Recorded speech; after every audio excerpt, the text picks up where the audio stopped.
Good evening. Welcome to the program. I'm Leland Vittert. This weekend, we give thanks, as rightfully we should. To whom we give thanks is often up for debate. And before leaving for his Thanksgiving vacation, President Biden said we should all be thankful for his policies. Wages are rising. Disposable income is up. More people are starting small businesses than ever before. And our economy has created a record 5.6 million jobs since I became president on January 20th.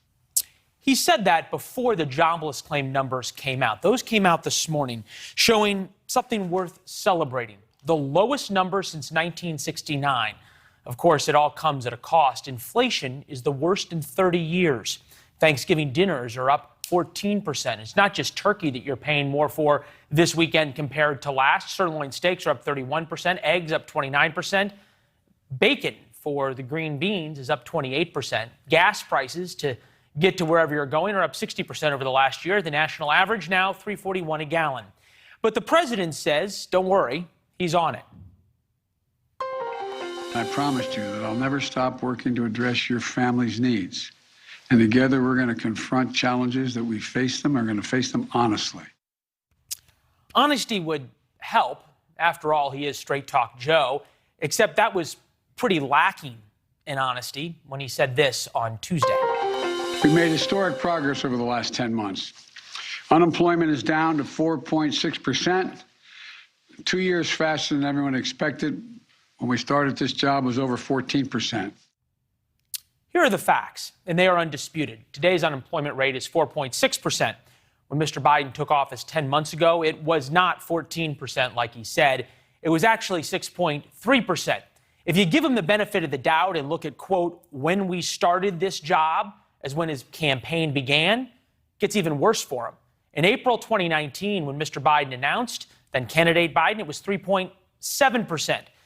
So you got to ask, where did he get the 14% from? Probably March 2020, when Mr. Trump was president. The pandemic had just begun, a full 10 months before Mr. Biden took office. Okay, let's forget about all of that and focus on what the president wants us to measure him by. This Thanksgiving, we're all in a very different circumstance. Things are a hell of a lot better. As bad as things are in terms of prices hurting families now, trade this Thanksgiving for last Thanksgiving. It would appear the American people disagree. Mr. Biden's approval rating hovers around 41.6% in the latest RCP average, just over 53% disapprove. As measured against Thanksgiving last year, 45% of Americans approved of President Trump. To figure out what this means, we bring in Dr. Lauren Wright, who teaches political polling, Princeton University, and joins us now. Good to see you, ma'am. Is presidential approval really approval, or is it a proxy for something else?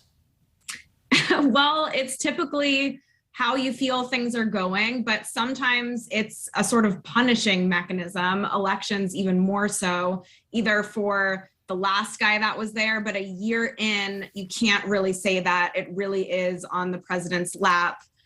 Many Americans, most of them, are blaming the president for what's currently happening. Even some in his own party are blaming him. Take a listen to Abigail Spanberger, Democrat of Virginia. There's a variety of contributing impact, but certainly I think the buck stops with the president. That's as it relates to gas prices. Is it possible to have an approval rating that comes up from where he is, which is in the low 40s, if the economy doesn't turn around? And by that, I mean inflation, gas prices, wages, et cetera?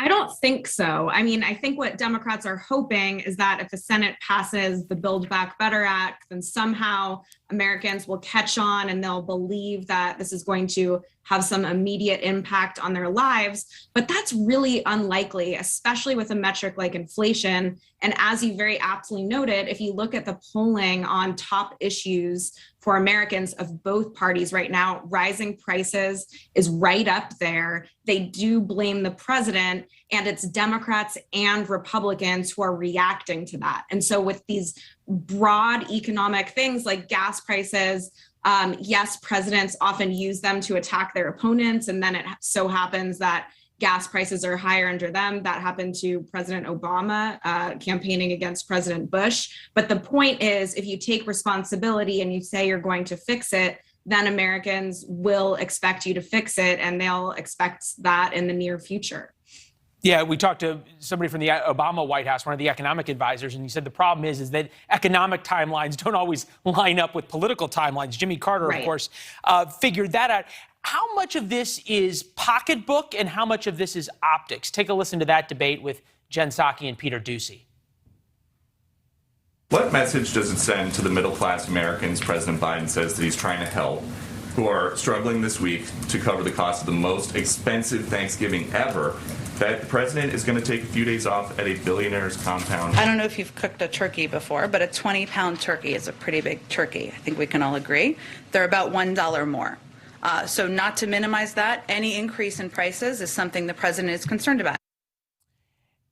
All right, so President Biden's in Nantucket tonight. He's been going to Nantucket since the 70s. It always kind of feels like a cheap shot to say, oh, the president is so-and-so vacationing, so therefore he's out of touch with America. Do people agree with that? Or every president does that, right? Yeah, no, but does the polling matter, or does the American people really care where the president goes in vacations? No. Okay. Not as much as they care about what a turkey costs, not as much as they care about how much it costs to drive your family to go see their relatives this year. Those things are in your face. And so that's another reason why inflation is such a tough issue for presidents to combat. Is not only does it defy this rule by which we evaluate presidential policy according to whether we agree with the president's party or not, it impacts middle class and working families the most. Rich people just absorb the costs, and they don't it does not matter as much to them. But for the precise groups the president has promised to help, this is the biggest issue. And that's why it's unlikely to change politically unless things start to really turn around in a very material way. Yeah, those are the swing voters, right? Those are the suburban Right. women and others who actually are out at the grocery store buying groceries and know about this. Inflation poll, Yahoo, YouGov, 77% say it's affecting them. 57% blame the president. I actually thought it would have been higher, but we're also seeing these other headlines beginning, which is this: who is going to be the savior of the Biden administration? Politico reporting the Buttigieg presidential buzz has penetrated the White House. Hard to know whether the White House leaked that or Buttigieg leaked that, but 3 years out, is this about building him up, or is this about giving the White House a new fall guy? I'm not sure. You know, Pete Buttigieg has been given a great political opportunity, but also a great responsibility. And frankly, until we start to see these infrastructure projects shovel ready, to use an Obama administration phase, until people see the improvements happening in their neighborhoods and in their states, I'm not convinced that will even turn the approval ratings around. Yes, people drive to work every day, and they do use bridges, they do use highways, but to expect people to take a step away from their own lives and say, okay, how is the transportation secretary managing this? That's still a little bit further than going to the grocery store. There's a reason we always have you here to explain things at the top of the show. Thank you. Have a great weekend. It's a great way to frame the debate. We appreciate it. Happy Thanksgiving. Yeah, you too. Good to see you. It only took the jury a few hours to find 3 white men accused of chasing down and murdering a black jogger. They found him guilty. The case of Ahmaud Arbery put race center stage in America, and you might remember many questioned if a mostly white jury could fairly judge the case. We, the jury, find the defendant, Travis McMichael, guilty. We, the jury, find the defendant, Greg McMichael, guilty. We, the jury, find the defendant, William R. Bryan, guilty. This case certainly caught the attention nationally, but particularly in Georgia, where it happened. We bring in the Lieutenant Governor of Georgia, Geoff Duncan. Good to see you, sir. We appreciate it. Does this prove the system works? Yeah, I think this was a solid example of the criminal justice system working down there in Brunswick, Georgia, and it certainly was a cumbersome process to get here, but certainly the system worked. I'm interested in your reaction. Raphael Warnock, Reverend from Atlanta, now U.S. Senator, said this was not justice. Justice would be if Ahmaud Arbery was alive. It was sort of a backhanded slap at the state and the system there. You think that was a fair response? Well, certainly I would never want to see somebody murdered, and Ahmaud Arbery's case has literally changed the state of Georgia forever. Because of that case, we actually were able to take on the hate crimes legislation and pass it. And certainly there were some difficult times for the family. My heart's with the community. My heart's with his mom, who I've met with before. And to see a grieving mom like that, nobody should have to see that. Yeah, no, it's been tough, and she's been an incredible advocate for her son and for the justice in this case. So much of the Arbery case has been equated to the Rittenhouse case in Wisconsin. We argued on the show for a long time that the two had very little to do with each other, but nonetheless they were conflated by many. Rittenhouse has now met with President Trump. He's now sort of become a cause de celeb for many on the right. One thing for him to be not guilty, and be able to use the self-defense as he did, but should he be treated and lionized in sort of this hero-like way? Well, Leland, I think it's painful to watch situations like this get politicized. I think it started with Joe Biden talking about it during his campaign and later, and now watching it, play out on the right side. But at the end of the day, Kyle Rittenhouse is wanting to flock to, folks that he feels like support him. My hope is that he's able to move on. I know that the families of those that were killed are grieving, regardless of what the outcome of the court case was. And you know what? I just feel like our politics need to be bigger than individual court cases right now. And if we're going to be, as Republicans, the lens I look through, if we're going to win elections, we got to put on display our big policy ideas looking forward and not looking backwards. All right, so let's look forward to 2024, if it would be apt. States that President Trump lost that he would now win in. Now, this data comes from the Trump campaign, but this is showing 73 electoral votes. These are all states President Trump lost: Arizona, Georgia, Michigan, Pennsylvania, and Wisconsin, that he would now win today. Do you think President Trump would win these states by these margins, or is this more of a proxy for people unhappy with Joe Biden who kind of are MAGA without the crazy fans? Yeah, I think those numbers are a direct reflection on how bad Joe Biden is. I mean, he continues to just baffle even Democrats with the poor decisions he's making, even with the latest release of the petroleum reserves, and just a shallow attempt at trying to pander to folks and not really actually change the trajectory of inflation. My guess is that we're going to have to hire a new head coach as Republicans over the next 3 or 4 years, and that's the process we're in. The former president's won some big games for us, but he didn't win the big game, and we're going to have to put somebody out there that can win the big game, and I think that's what the next couple of years is all about inside the Republican Party. Well, it's certainly, and we've covered this, kind of a party that is divided in a lot of ways, mainly some of the same ways the Democratic Party is divided.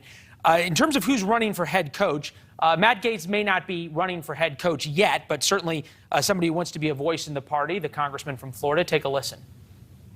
It's those of us pursuing the America First agenda. We need backup in Washington because, frankly, we need more folks like Paul Gosar and Madison Cawthorn and Lauren Boebert and Marjorie Taylor Greene. That is a perspective, perhaps, America First, the anti-Semitic movement in the 1930s that for all but appeased the Nazis. That said, what needs to be the new head coach? Is it a Matt Gaetz, MAGA, America First, or is it a Glenn Youngkin, MAGA without the crazy? Yeah, I think it's a more sophisticated person that understands the values of being a Republican and is able to put those on display in every speech and in every decision that they make. And I think they need to be able to use a tone that resembles what we talk about, in our boardrooms and on our ball fields and in our churches. That's an inviting tone that's going to help Republicans win in 2024. And certainly the names mentioned by Matt Gaetz earlier, a second ago, are not names that are going to ever win. They're going to only be divisive and drive us even further into a more solid second place, like unfortunately we just finished. So who are the names? Well, I think they're going to continue to develop. I think right now we just got to fight for the... Let me toss out a couple. We'll go lightning round. Josh Hawley, senator from Missouri.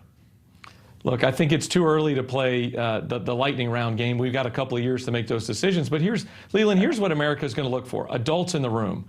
And the names that I just heard mentioned are not adults in the room. They're not folks ready and willing to make big decisions that put America's future first instead of their own political futures first. That's the problem. And Americans deserve better. They deserve better than Joe Biden. And in my opinion, they deserve better than Donald Trump, Matt Gaetz, Marjorie Taylor Greene, and the likes. We deserve better. This is America. you have been a man from the very beginning that when we started talking, even before that, who's been consistent in that message and stood on principle. Happy Thanksgiving. Have a great weekend to you and yours, sir. And would I be out of line if I said go Dogs? I went to Georgia Tech, but go Dogs, the #1 team in the country. All right, there we go. Talk to you soon. Thanks so much. Coming up, you won't believe who is apologizing to China now. And we ask, is nothing sacred? The woke police are out in force and they're targeting your turkey.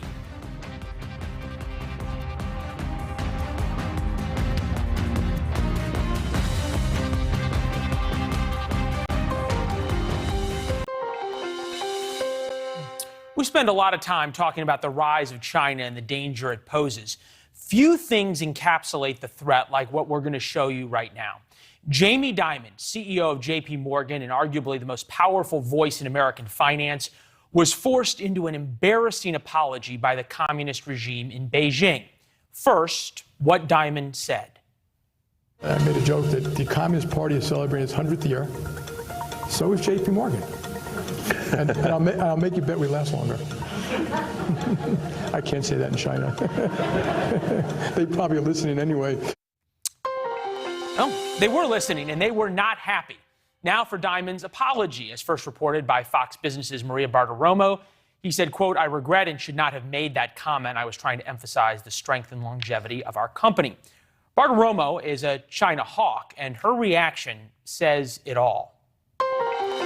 Jamie Dimon is walking back his comments on China. Obviously, someone from the CCP is punishing Jamie Dimon and cracking down on him because of those comments. We want to bring in somebody who never bows down to China or anybody else. Congressman Mark Greene of Tennessee, member of the House Foreign Affairs and Armed Services Committee, former Army Ranger and flight surgeon. Good to see you, sir. We appreciate it. Boy, Jamie Dimon got caught being honest. I think Jamie Dimon was talking about how great his company is, and just wanted to clarify that. I'm not all that concerned about what Jamie said. At the same time, though, it does go to the power of the Chinese Communist Party to make Jamie Dimon, who does not normally back down, change his views. It goes to this power, though, that China has over corporate America. You think about Marriott International canceled a conference of the Uyghurs who are being persecuted in China, and they wanted to have a conference about how to not be persecuted anymore and how to stand up for themselves in the United States, and Marriott canceled the conference. Yeah, now that's basically picking sides. And what's happening with the Uyghurs is genocide. And for the Marriott Corporation to basically say, we're not going to have a conference at one of our hotels protesting what's going on in Xinjiang, that's crazy. I mean, that I hope, people all across the world are paying attention to this, because Marriott's picking sides, and that's unacceptable.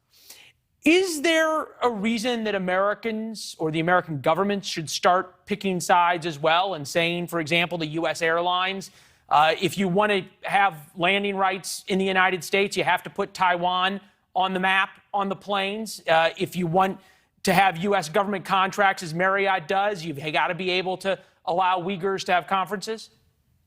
No, I don't think the federal government should be dictating things to our businesses. I am a conservative to the core, even when sometimes, I'd love for it to make an opinion statement in a different direction. But the federal government should not dictate to businesses, how they list, where their aircraft are landing, stuff like that. Now, the consumers in America can certainly make decisions to support businesses that are either with us on what's going on in Xinjiang and the Uyghur genocide. Yeah, there's only about one U.S. celebrity who's speaking up about that. Enes Kanter. Unfortunately. Yeah, very unfortunately and very bravely. Yeah. Enes Kanter of the Boston Celtics.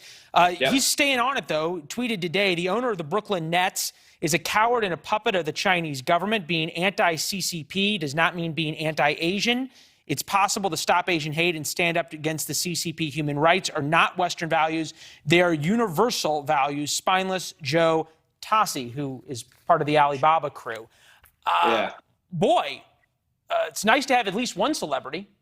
Yeah, no doubt. I mean, that guy we should have a poster of him, in every kid's room at home. I mean, he's a hero for speaking out on this stuff. And you take folks like LeBron James, who pushed the NBA to conform to China's demands. We all got to remember that too. Yeah, well, he actually has a pretty nuanced view, because he's taken obviously a lot of flack internally. The NBA certainly cowed to China. LeBron James has. Nike, who you can see the logo is on the uniform there, also bowed down. Cantor doubled down. Take a listen to his explanation. There are so many athletes, so many actors, so many singers and rappers out there. They're scared. They're scared to say a word because they care too much about their money. They care too much about their endorsement deals. He speaks the truth as well at times. He's also spoken up about Taiwan and the importance of the democracy in Taiwan. Headline just now from CNN: Biden administration invites Taiwan to its summit for democracy, infuriating Beijing. And there does seem to be there's real ambiguity in terms of how the Biden administration is approaching Taiwan. Why is that? Well, first I want to say, that's our policy. And this is probably going to shock you a little bit, Leland, but I'm okay with President Biden leaning a little bit from ambiguity toward, Taiwan. And there's really two reasons why I think that's appropriate. Number one, this increased bullying from China. Beijing's flights into Taiwan airspace have increased massively. The bullying has increased massively. So having the Biden administration lean a little bit toward Taiwan in the ambiguity thing is, I think, a good thing. And then the semiconductor issue, 60% of the semiconductors are made in Taiwan. We need to make this very clear that we believe in the one China policy, but this is about peaceful, going forward in a peaceful way, not threats to Taiwan.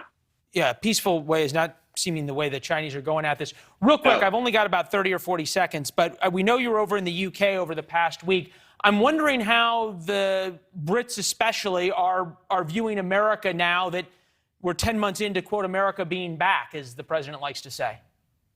Well, first, they took a lot of effort to reiterate the importance of the relationship. Every single meeting with both members of the House of Commons, members of the House of Lords, they were very, very much stressing the need for a U.S.-UK partnership going forward as we take on, the issues with Russia and the Ukraine and, of course, China. So despite their hurt feelings and anger over the withdrawal in Afghanistan, they know this relationship's important, and so do we. Yeah, it certainly is. Congressman, appreciate it. Our best to you and yours for Happy Thanksgiving. Have a great weekend. Same to you, Leland. All right. You really never know what you are going to see in the sky this weekend. Planes, trains, flying turkeys, or perhaps even UFOs. Yeah, really. A Pentagon report to Congress this summer could not explain 143 sightings of UFOs, or unexplained aerial vehicles. Several lawmakers on both sides of the aisle criticized the reports, saying it was inconclusive, and they wanted answers. Now the Pentagon is bringing in a new group to get to the bottom of what's up in the air. Times like this, we turn to Kellie Meyer to figure out what's up on the ground in D.C. Hi, Kellie. Hey there, Leland. Well, it may not be the UFOs many think of or ET trying to revisit the Earth here, but the truth is we just don't know what it is, and neither does the Pentagon. And that's why they're concerned here if this is a national security threat, which is why they are launching this investigative group to find out what these unidentified objects are, to track them and find out what risk they pose here. It's the first move from the federal government here since that report you mentioned, where they only identified one of the 144 UFOs reported. Yeah, they basically said it could be a classified U.S. project. It could be a Chinese or Russian military project we don't know about, or it could be aliens. They didn't tell us what these were the first time. May not mean that they don't know, but they didn't tell us. What makes the Pentagon think they're going to tell us this time? Well, and that's the criticism that the Pentagon is facing right now. A former DOD employee slamming them, saying that if you want to maintain UFO secrecy, this is exactly how you do it. But some senators here in Washington, like Florida Republican Senator Marco Rubio, he's been calling for oversight of these programs, and he wants more answers. Other folks I'm talking with reaching out and sharing this on Twitter, saying that if there isn't accountability here, it's going to be the same hide-and-seek game that they've been seeing for the last 70 years. Yeah, there was some hide-and-seek going on with the original stealth fighter and B-2 bomber as well back in the day. Kellie, great to see you. Thank you. Let us know when they figure out the UFOs, all right? She's on it. Will do. Coming up, smash and grab robberies coming to a mall near you.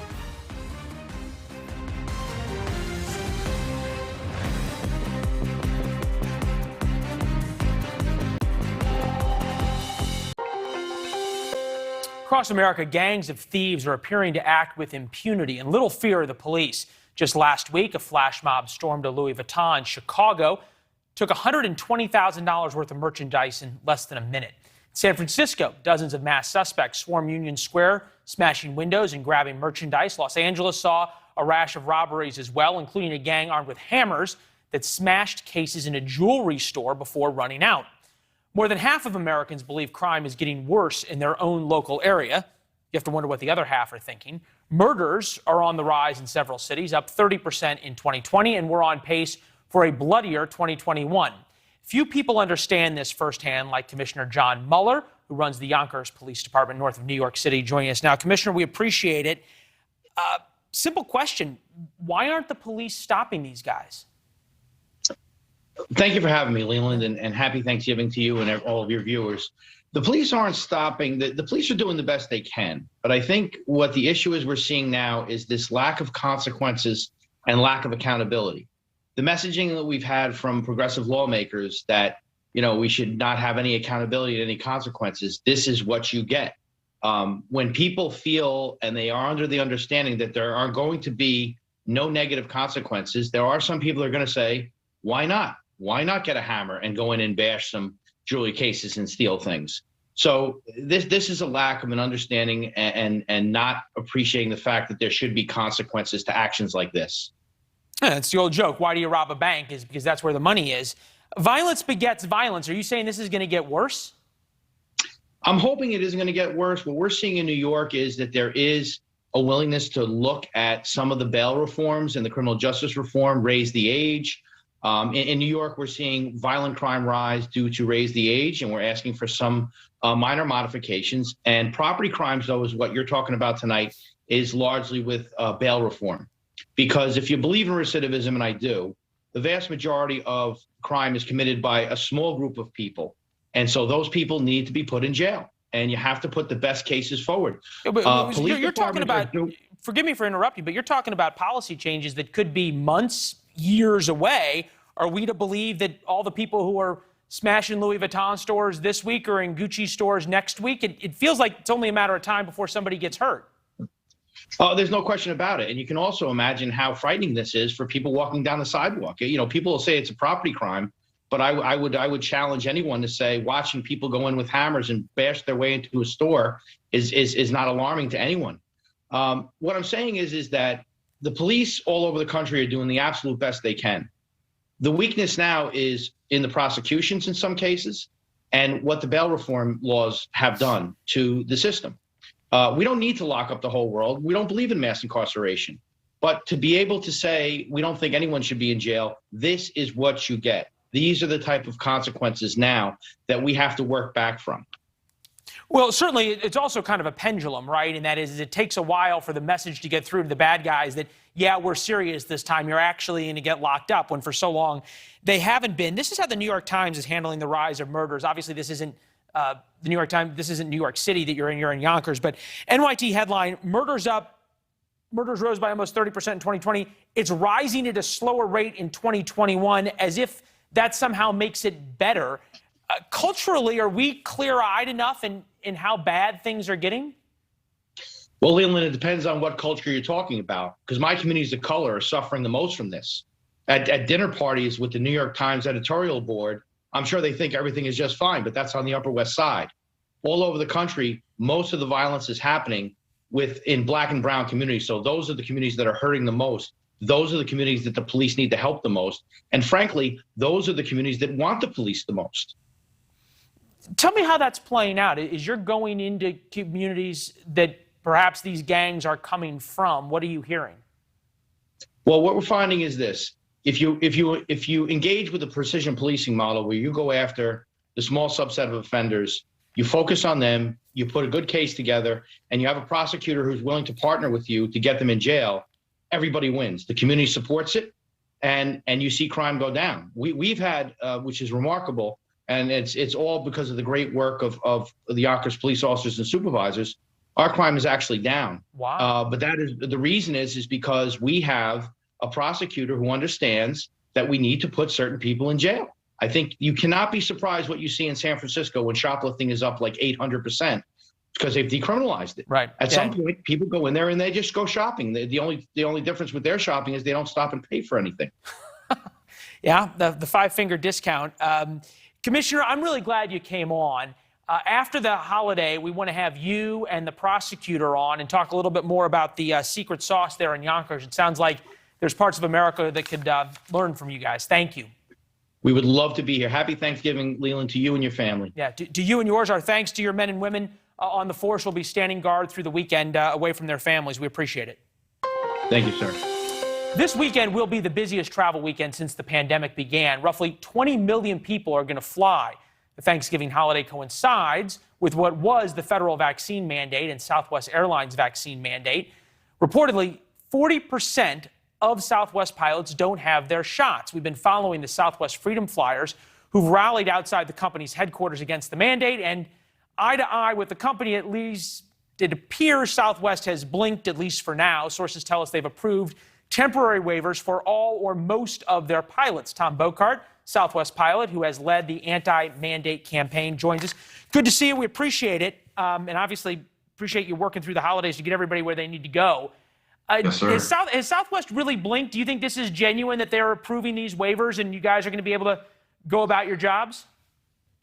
We'll see. The exemption process is what's happening right now. So they're more or less blanket approving the exemptions, religious exemptions specifically, but the rub comes with the accommodation. So with each exemption should come an accommodation, such as wearing a KN95 mask, social distancing, weekly testing, or in the case of United, Amtrak, firefighters in Los Angeles, nurses all over the country, unpaid leave. And we don't have any clue what the accommodation will be. So really an exemption doesn't mean anything without an accommodation that comes with it. And right now we don't have anything other than continue to do what you've been doing. Unpaid leave doesn't seem like much of an accommodation. So are we to understand there's all these pilots right now who are unvaccinated, who are flying the American public through the holidays, and then come January 4th, you all might be told, oh, never mind, your exemption is no longer valid?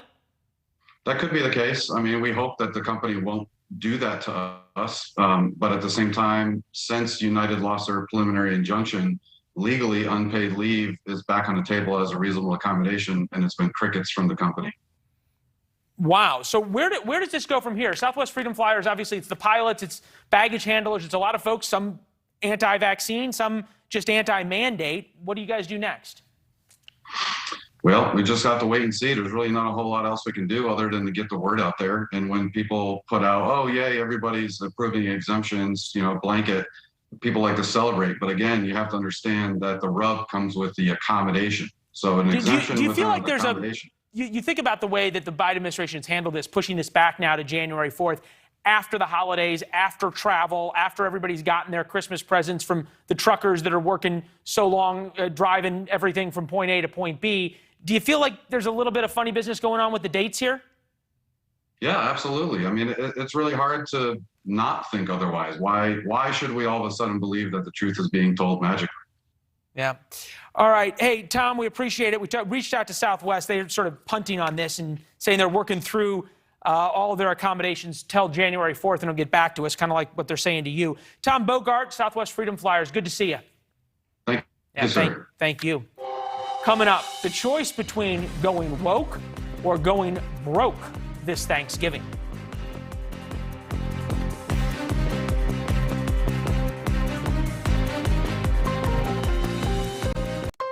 It might be a difficult conversation before people step into your house to say, whoa, wait a minute, where's your card, what's your status, before you walk into my home. This is tough because people are all over the map on this, and they're also all over the map with their risk tolerance. But the rapid tests have made this a lot easier. Right. Because whatever people's vaccination status is, we can actually confirm safety on the spot. So if it feels like it's going to be weird, maybe make it kind of fun. Say we're going to start with hors d'oeuvres in the garage. You know, we'll have drinks, we'll do our rapid test, and then come on in. If it feels weird, it is weird.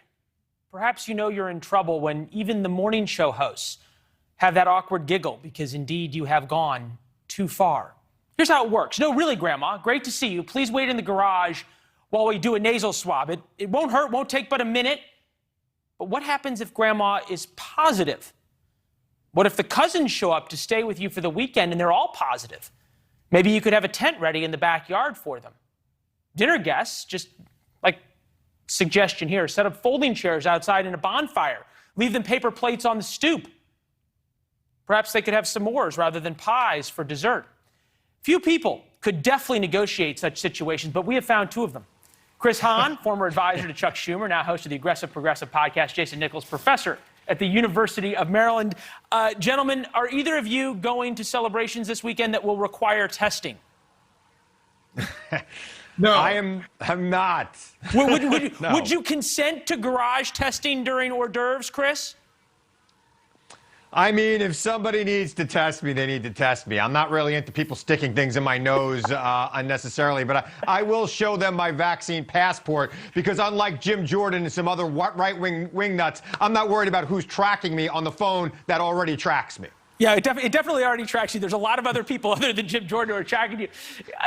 Yes. Yeah, Jason, this brings up sort of this interesting question, though, around Thanksgiving, is that somehow we can't escape the politics of it. I'll give you one. The Women's March it just put out a tweet. We have to deeply apologize for the email that was sent today asking for a donation, because evidently they asked for $14.92 was our average donation amount this week.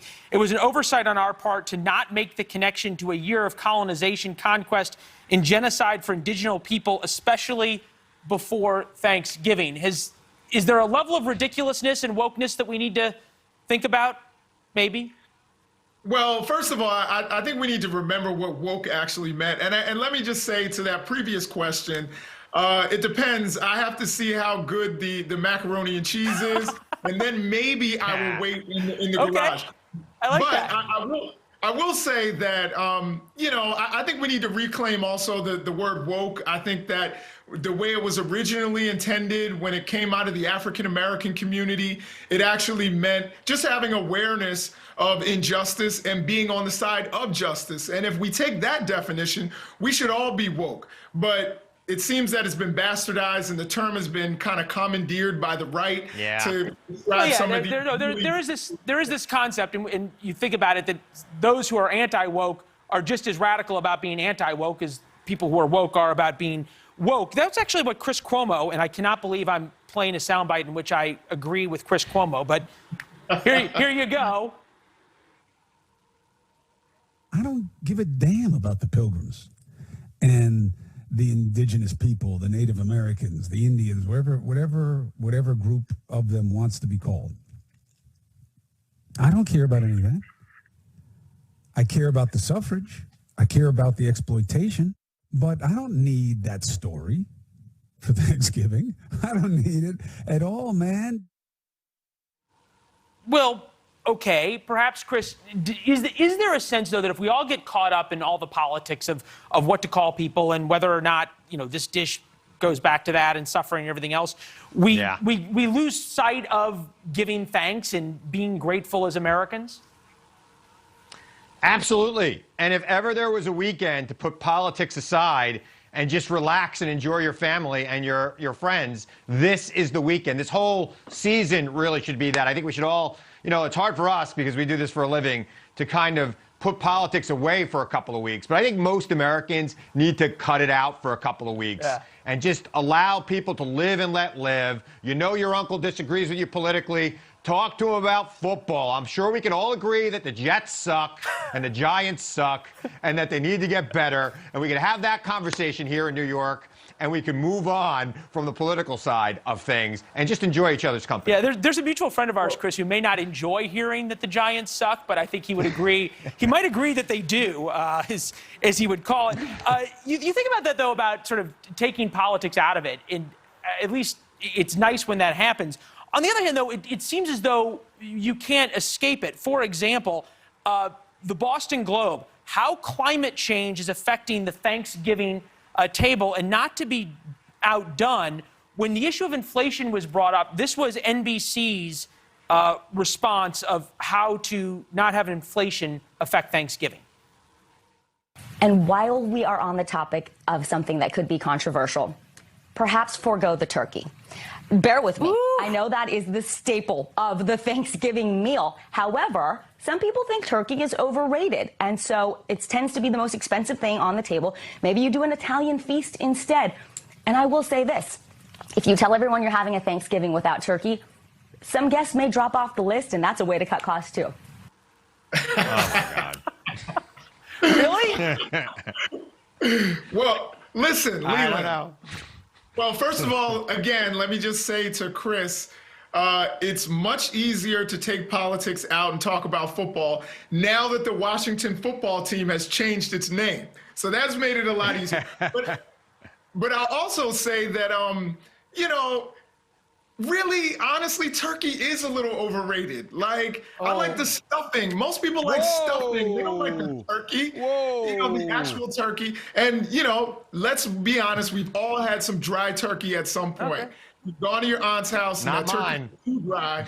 Hey, Jason, he says not his. I think we all know where we're going for dinner sometime. Right, exactly. Yeah, Jason, here's the trick. Low and slow and brine it, okay? Brine? And it tastes great, and it's easy. Brine it. You gotta brine it. It's gonna be fine. And some people just gotta go on TV to say that anything. Loud so my wife can hear you in the other room. Cooking tips next on the Aggressive Progressive podcast. Gentlemen, happy Thanksgiving to you and yours. We're grateful to you, as always, for being here and being a friend of the show. Thank you. Thanks, Leland. Thanks for having us. Yeah, thank you. We end where we started this show, giving thanks, as those fellas just talked about. I said at the start, we all give thanks for different reasons to different people. I would offer a shared feeling at the end, one that hopefully transcends the divisions we talked about tonight. Take a minute and remember the U.S. servicemen and women standing watch this Thanksgiving weekend at 750 bases in 80 countries. They are often in harm's way. I'm thinking about those in particular in South Korea. I'm thinking about those still in Iraq. I've been downrange on Thanksgiving. It's a lonely place. Say a prayer for their safety and spare a moment of thought for the families of 13 Americans killed during the end of America's longest war. Those families' struggle with loss and grief is just starting this Thanksgiving weekend. Thanks for watching. Click the red subscribe button below so you can get more of NewsNation's fact-driven, unbiased coverage.